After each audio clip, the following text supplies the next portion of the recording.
Hi, my name is Excellence Maduka. I'm a life coach and an ex-campus cultist in Nigeria. Um, in the past episodes, I've been talking about my involvement in cultism. Today, I'll be telling us the last video that we had. I talked about how I got initiated and the process of my initiation. But today, I want to go deeper. Today, I want to, talk about the the consequences of this initiation.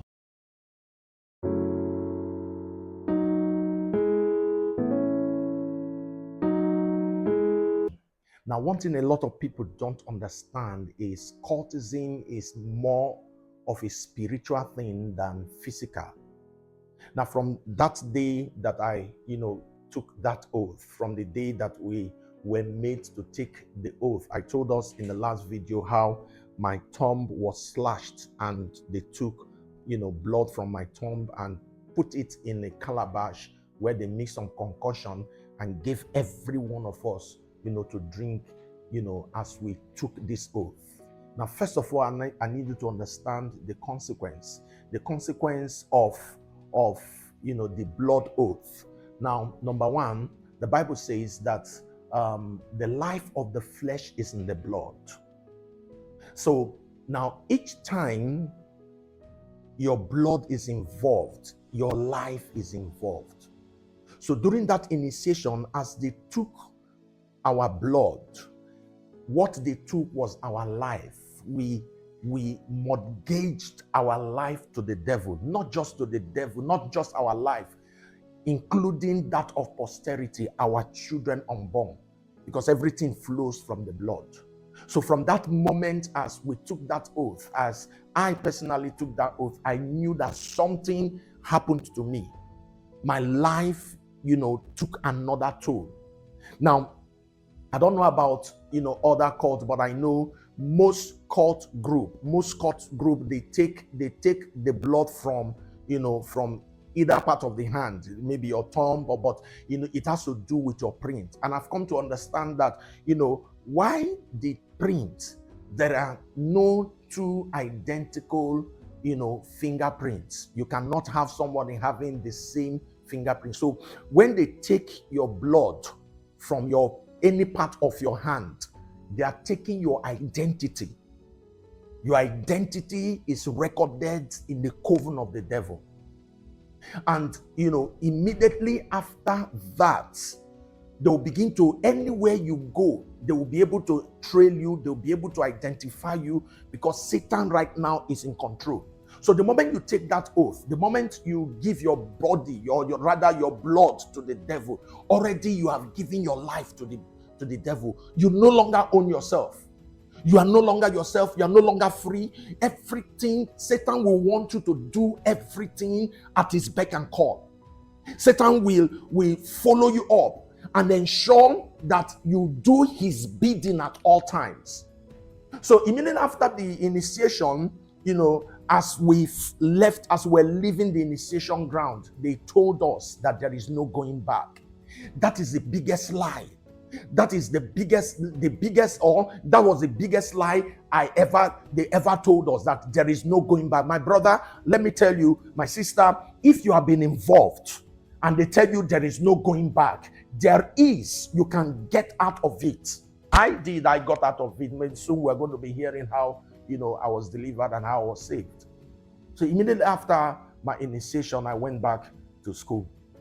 As I got back to school, already I had so many bruises on my back. So I will not be able. I couldn't expose myself. So I go very early in the morning, because where we have our bath is a general place, so that people will not know what has happened to me. So I wake up as early as 4:30 or 5 a.m.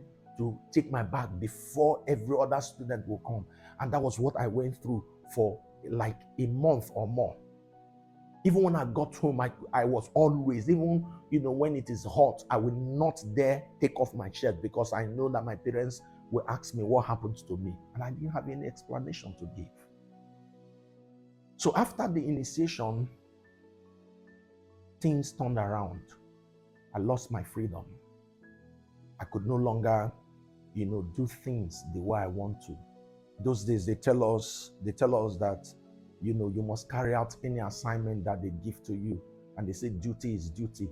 Duty is duty. Whatever assignment they give to you, whether they ask you to kill your brother, whether they ask you to kill your parents, duty is duty.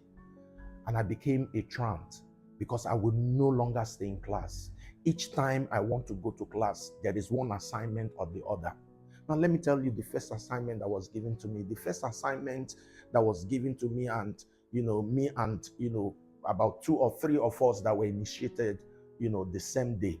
Now, our initiation came very close to our matriculation.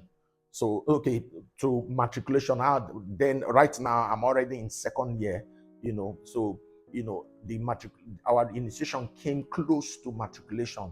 The assignment they give to us, they said there is this young man that will be coming into school. He's from a rivalry court that has been terrorizing their school and terrorizing some of our members. So we need to get him down.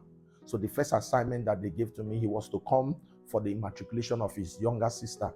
So the first assignment they gave to us was to train him. Now, at this point, nobody knows us. We are fresh. Nobody knows which court group, whether we belong to any court group or not, because we just came out from initiation. So, nobody will ever suspect that these people, and they warned us, still part of the orientation that they gave to us is that we should not hang out with the older court members so that we will not easily be identified. So they used us, to do some of their surveillances. So we began to follow up this young man. The moment he stepped into school, they told us, they gave us this, we began to follow him up. Now you can imagine following someone up from morning till night. I miss my lectures. I don't go for lecture because I have to follow up this assignment that they gave to me. Our duty that period was to ensure that this guy does not get off our watch. So we kept following him.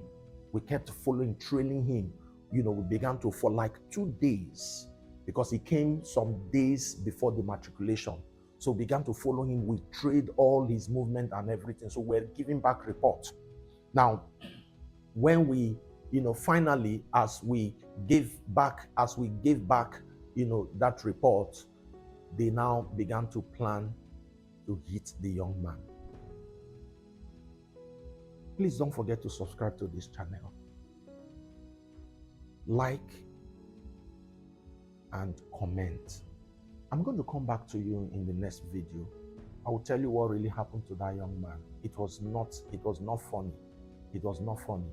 But you see, remember, in anything that you do in life, as you hear my story, my major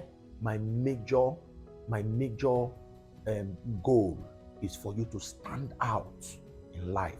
So I will tell you once again, stand out, don't blend.